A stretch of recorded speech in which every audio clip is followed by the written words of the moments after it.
ప్రజా TV news కి స్వాగతం. ఈనాటి వార్తలు ప్రారంభానికి ముందుగా ముఖ్యాంశాలు మీకోసం. పెన్షన్ల పంపిణీ చరిత్రలో నిలిచిపోతుందన్న మంత్రి ఎన్ఎండి ఫారూక్.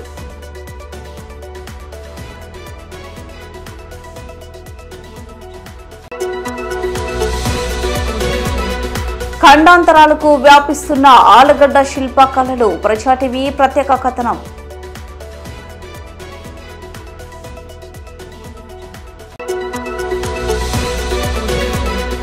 ప్రముఖ పుణ్యక్షేత్రమైన మహానందిలో ఘనంగా నందీశ్వరునికి అభిషేకం.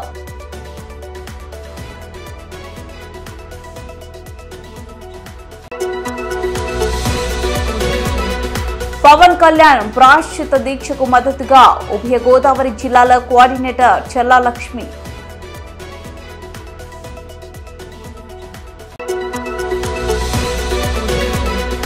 అంగరంగ వైభవంగా మహానందీశ్వరుడి పల్లకి ఉత్సవం.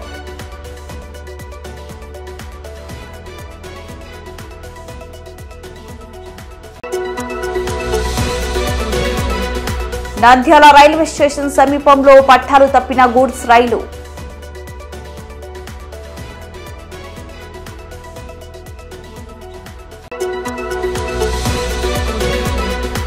ఆలగడ్డ పట్టణంలోని సారీ సెంటర్లో అర్ధరాత్రి చోరీ.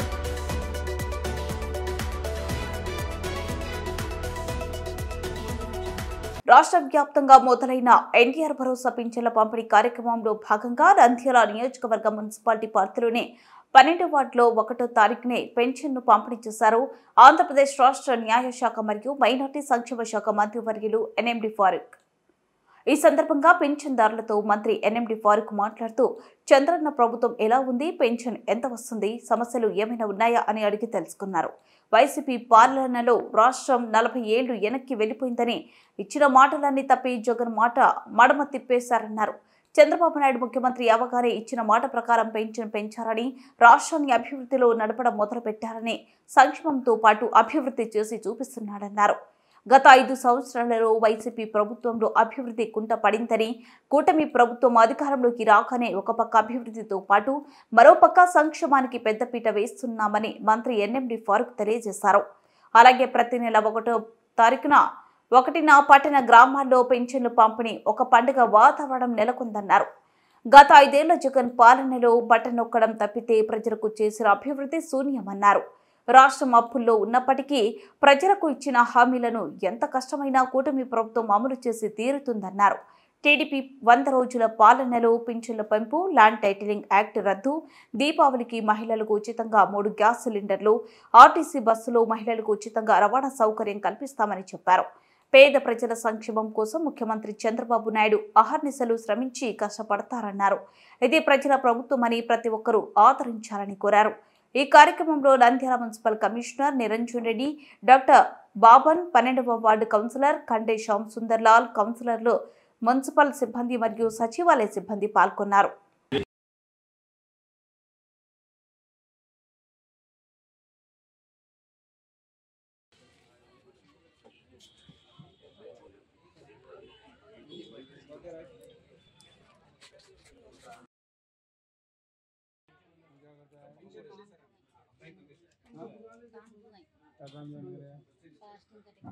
बालिश कटिंग है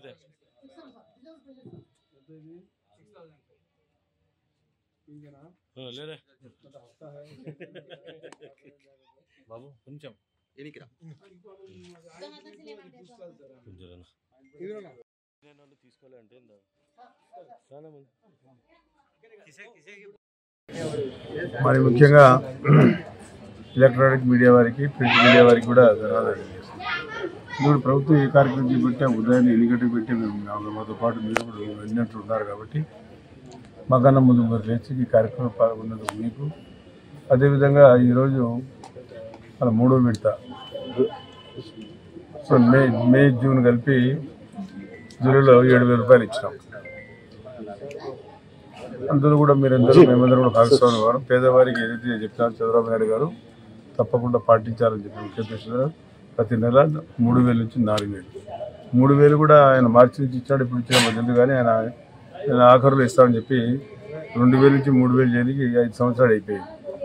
మేము 2000 నుంచి ఒకటేసారి మళ్ళీ 1000 రూపాయలు పంచుతూ గతంలో ఆయన ఇవ్వాల్సిన బాకీని కూడా మనం మన లబ్ధిదారులకు చేకూర్చి వాళ్ళ ముఖాలు సంతోషించడం జరిగింది. మరి ఈ కార్యక్రమంలో 3 నెలల నుంచి కూడా మేమందరం పాల్గొంటూ ఉన్నాం. ప్రజాప్రతినిధులు ఎవరైతే ఉన్నారో అందరూ ప్రజాప్రతినిధులు అందరూ కూడా ప్రభుత్వం చేత ఎన్నుకోబడిన వారందరూ కూడా ఈ కార్యక్రమంలో పాల్గొని మన ప్రజల దగ్గరికి పోయి మొట్టమొదటిసారికి గతంలో ఎప్పుడూ లేదు మేమే స్వయంగానే ప్రజల దగ్గరికి పోయి మనమే పెన్షన్ వచ్చి మన స్థితిగతులు తెలుసుకోవడం జరుగుతూ ఉంది.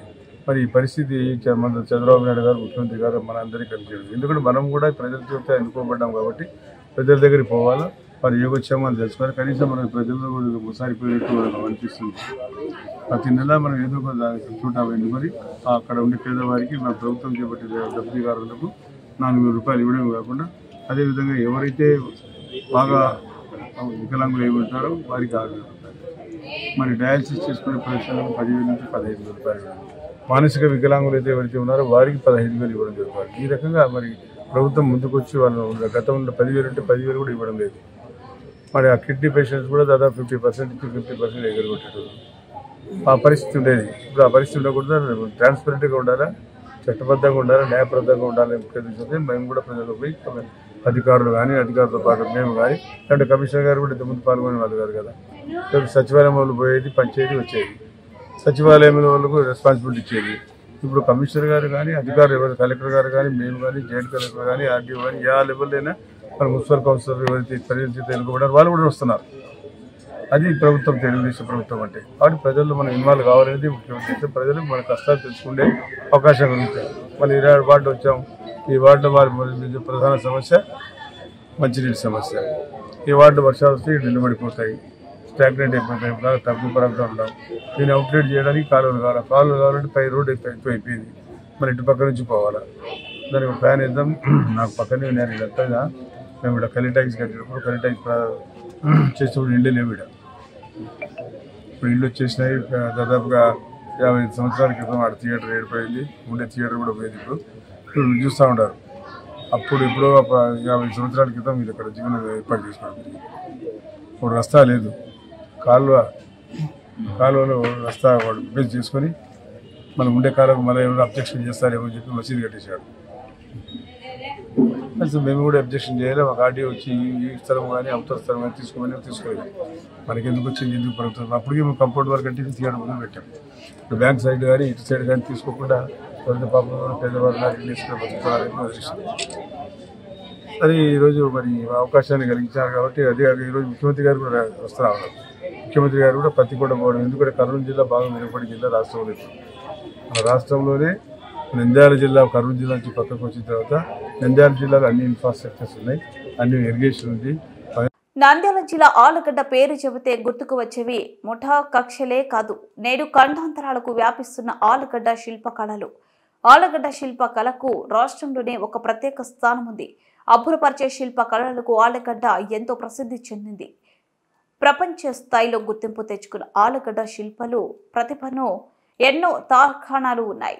వారి చేతిలోనే ఊలితో శిలలకు ప్రాణం పోస్తారు. రాళ్లను జవరాళ్లుగా, కఠిన శిలాలను కారుణ్యమూర్తులుగా మారుస్తారు. ఆలగడ్డ శిల్పకళ పితామహుడు దూరుగడ్డ బాల వీరాచారి, ఆయన కుమారుడు రామకృష్ణమాచార్యులు, ఆయన కుమారుడు దూరుగడ్డ బాలసుబ్రహ్మణ్యాచార్యులు ఆలగడ్డలో శ్రీవాణి బాలసుబ్రహ్మణ్యం శిల్పకళ మందిరాన్ని స్థాపించి గత దశాబ్ద కాలంగా ఆయన ఎన్నో ఆలయాలను నిర్మించారు. ఈ సందర్భంగా బాలసుబ్రహ్మణ్యం ఆచారి మాట్లాడుతూ తమ తాతగారైన బాల వీరాచారి స్ఫూర్తితో శిల్పకళలో నైపుణ్యం సంపాదించానన్నారు. ఆయన స్ఫూర్తితోనే ఆలగడ్డలో శ్రీవాణి బాలసుబ్రహ్మణ్యం శిల్పకళ మందిరాన్ని ప్రారంభించామన్నారు. ఎంతో మంది శిల్పాలకు ఉపాధి కల్పించడమే కాకుండా ఎన్నో కళాత్మక శిల్పాలు, దేవాలయాలు ప్రపంచవ్యాప్తంగా అన్ని ప్రాంతాలకు తయారు చేసి అందిస్తున్నామన్నారు. మొట్టమొదటగా తన తాతగారైన బాల వీరాచారి శ్రీశైల మహానంది, అహోబిలం వంటి పుణ్యక్షేత్రాలకు అబ్బురపరిచే శిల్పాలను చేయడం జరిగిందన్నారు. తాను డాక్టర్ కావాలని కలలు కన్నా తండ్రి రామకృష్ణాచార్యులు స్ఫూర్తితో శిల్పకళలోనే రాణించానన్నారు.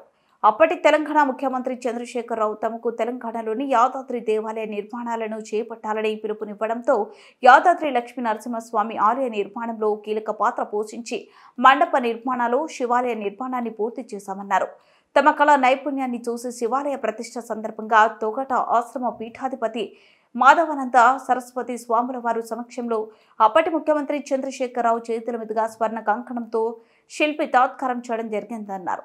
ప్రస్తుతం అమెరికా దేశంలోనే అట్లాంటాలో 32 ఎకరాల విస్తీర్ణంలో భద్రాచలం రామాలయ తరహాలోనే భద్రాద్రి రామాలయ నిర్మాణం చేపట్టడం జరిగిందన్నారు. ఇది కూడా తమ పూర్వజన్మ అదృష్టమని భావిస్తున్నట్లు తెలిపారు.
శిఖరం మహాపద్మం కలిశాల పైన ఈ మహాపద్మం పైన కలిశాలు సుదర్శన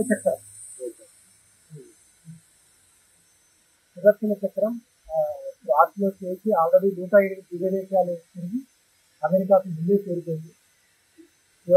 కలశం అంటే కలశం అంటారు, కలశం సుదర్శన చక్ర రూపంలో పెడతాం. భద్రాచలంలో కూడా అదే విధంగా ఉంది. ఆలయం యొక్క గోపురం కలశం ఆ విధంగా చేసి పూజ అక్కడికి వెళ్ళడం జరిగింది. ఆ ఏర్పాటు మొత్తం ఇక్కడ గోపురం యొక్క భాగాలు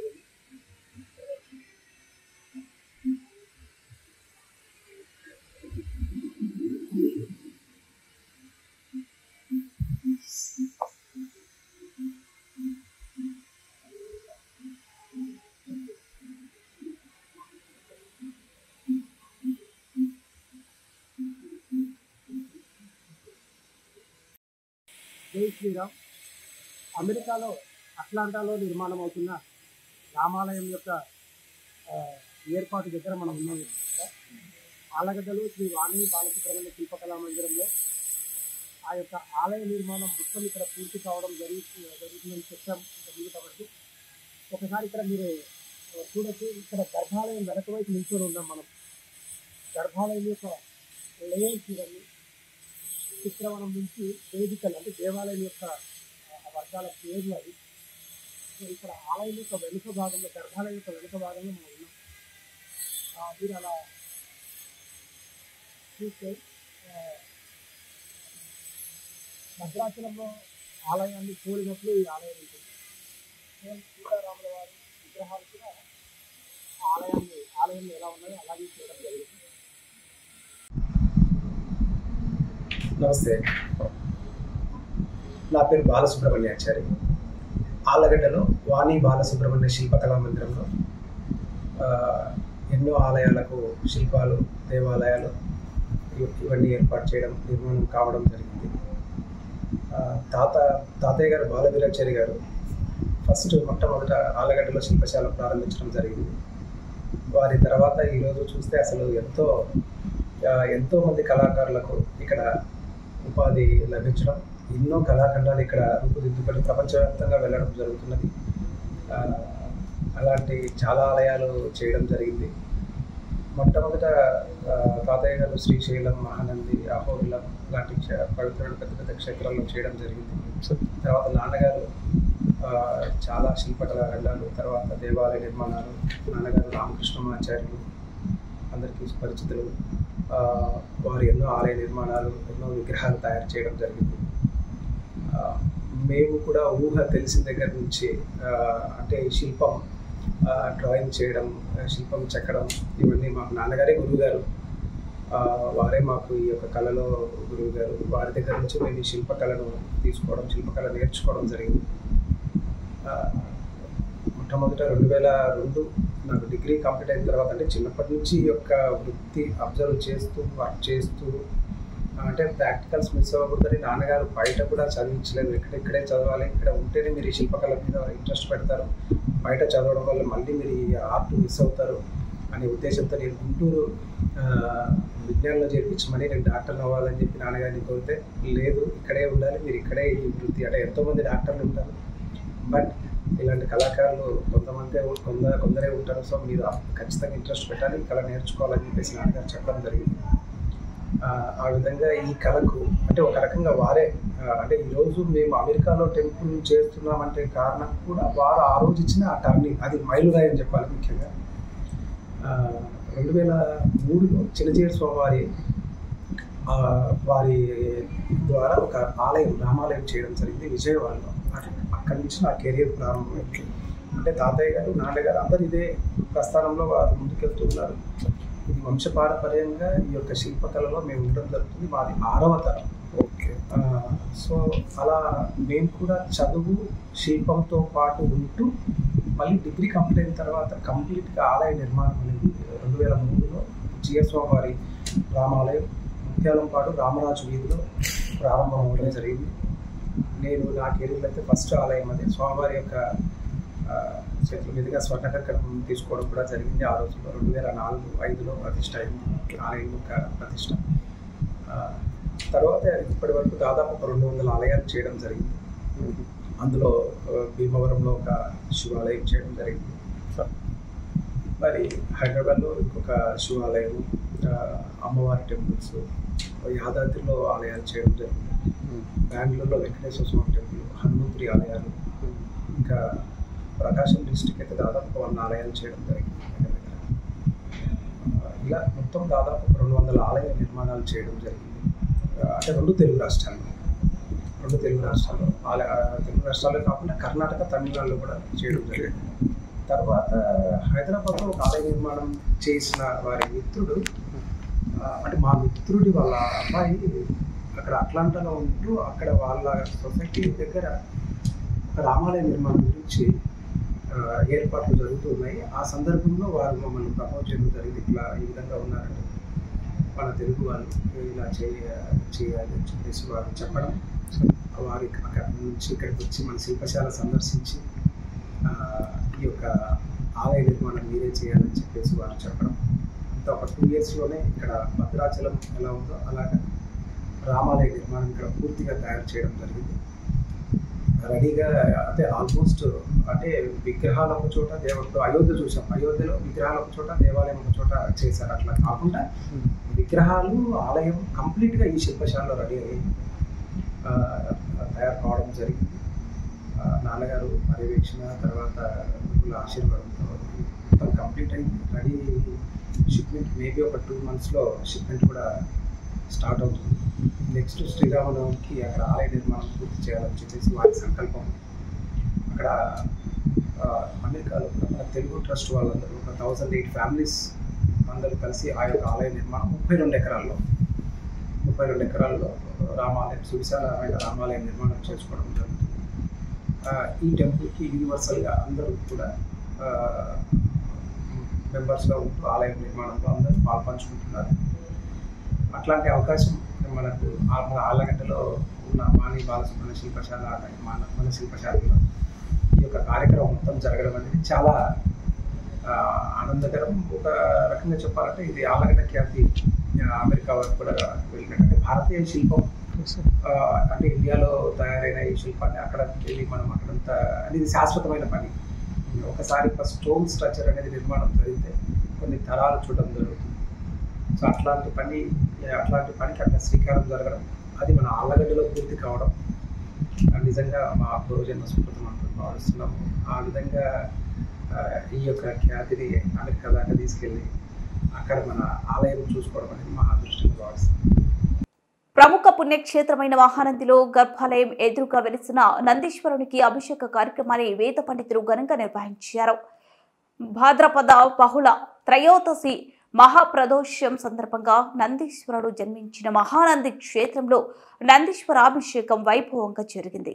వేద పండితులు రవిశంకర్ అవధాని వేద మంత్రాలతో ప్రధాన అర్చకులు మామిళ్లపల్లి అర్జున శర్మ ప్రత్యేక పూజలు నిర్వహించారు. అనంతరం ప్రత్యేక అలంకారాలతో భక్తులకు దర్శనం కలిగించారు. ఈ కార్యక్రమంలో ఉప ప్రధాన అర్చకులు జనార్దన్ శర్మ అర్చకులు పాల్గొన్నారు.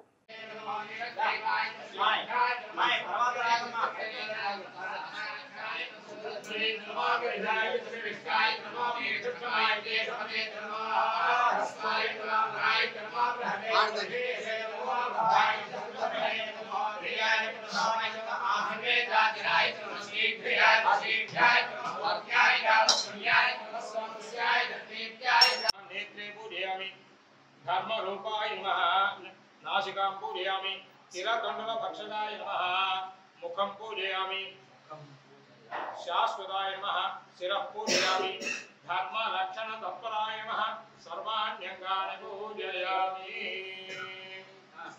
ओम नंदिकेश्वराय नमः ओम ब्रह्मरूपिणे नमः ओम शिवज्ञानपरायणाय नमः ओम दीक्षाशृंगाय नमः ओम भीमाय नमः ओम सितवर्णस्वरूपिणे नमः ओम सर्वात्मने नमः ओम सर्वविख्याताय नमः ओम नंदिकेश्वराय नमः नानाविध परिमलपत्र पुष्पाक्षदां समर्पयामि।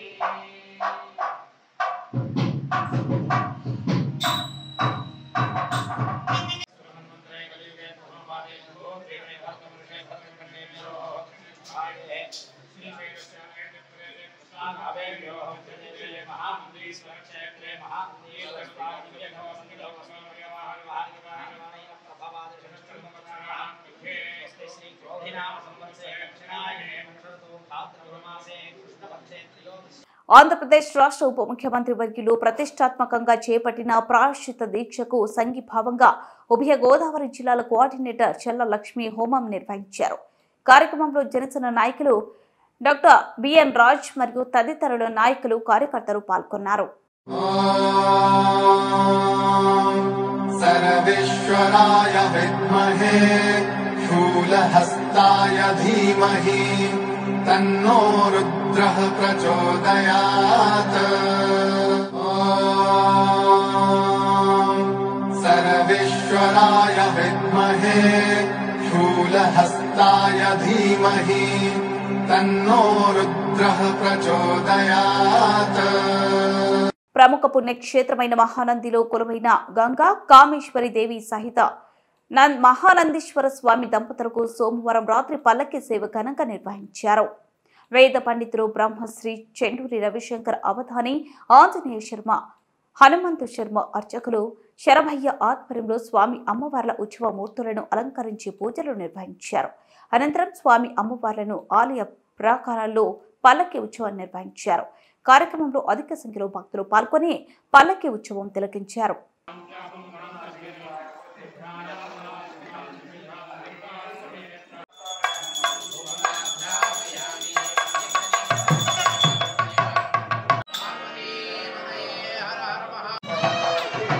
నంద్యాల రైల్వే స్టేషన్ సమీపంలో గూడ్స్ రైలు పట్టాలు తప్పింది. ప్లాట్ఫారం మీదకు వచ్చే సమయంలో క్రాసింగ్ వద్ద గూడ్స్ రైలు పట్టాలు తప్పింది.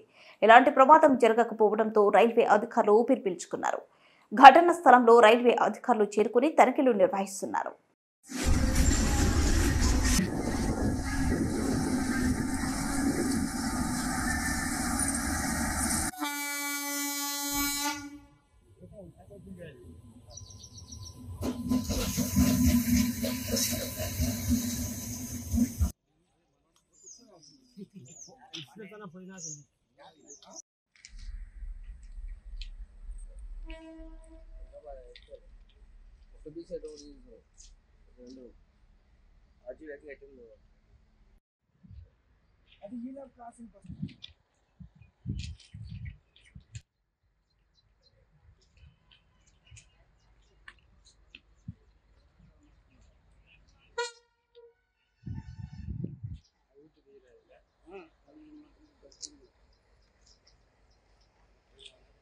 ఆలగడ్డ పట్టణంలోని కందుకూరు రోడ్లో ఉన్న మదీనా సారీ సెంటర్లో సోమవారం అర్ధరాత్రి గుర్తు తెలియని వ్యక్తులు చోరీకి పాల్పడ్డారు.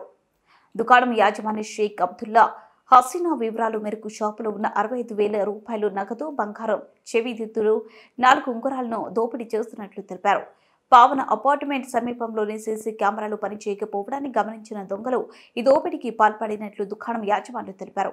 దొంగతనానికి పాల్పడిన ఇద్దరు వ్యక్తులలో ఒక వ్యక్తి స్థానికులు పట్టుకుని టౌన్ పోలీస్ స్టేషన్లో అప్పగించారు. ఆలగడ్డ పట్టణ పోలీసులు కేసు నమోదు చేసుకుని దర్యాప్తు జరుపుతున్నారు.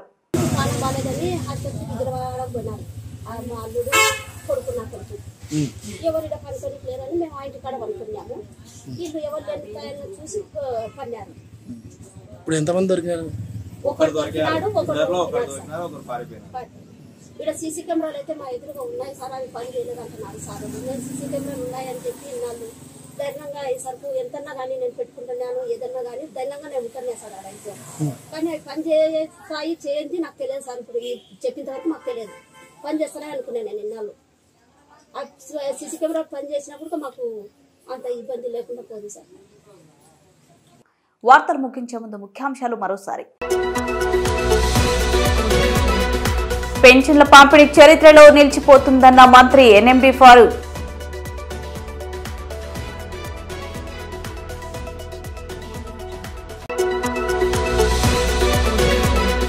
ఖండాంతరాలకు వ్యాపిస్తున్న ఆలగడ్డ శిల్పకళలు ప్రజా టీవీ ప్రత్యేక కథనం.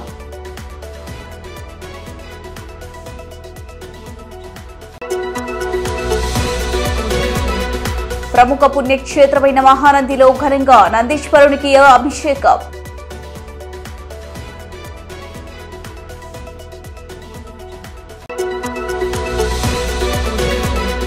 పవన్ కళ్యాణ్ ప్రాయశ్చిత దీక్షకు మద్దతుగా ఉభయ గోదావరి జిల్లాల కోఆర్డినేటర్ చల్లా లక్ష్మి.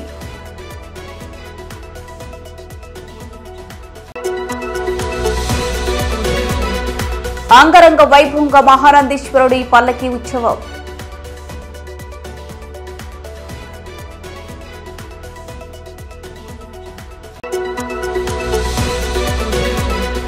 నంద్యాల రైల్వే స్టేషన్ సమీపంలో పట్టాలు తప్పిన గూడ్స్ రైలు.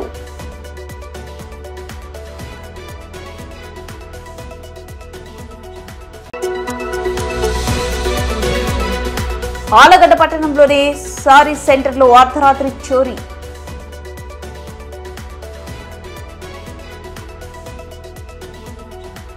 ఈ వార్తలు ఇంతటితో సమాప్తం. మరిన్ని అప్డేట్స్ కోసం చూస్తూనే ఉండండి ప్రజా టీవీ. ప్రశ్నించాకు మీదే, చూపించే సత్తా మాది. Voice is yours.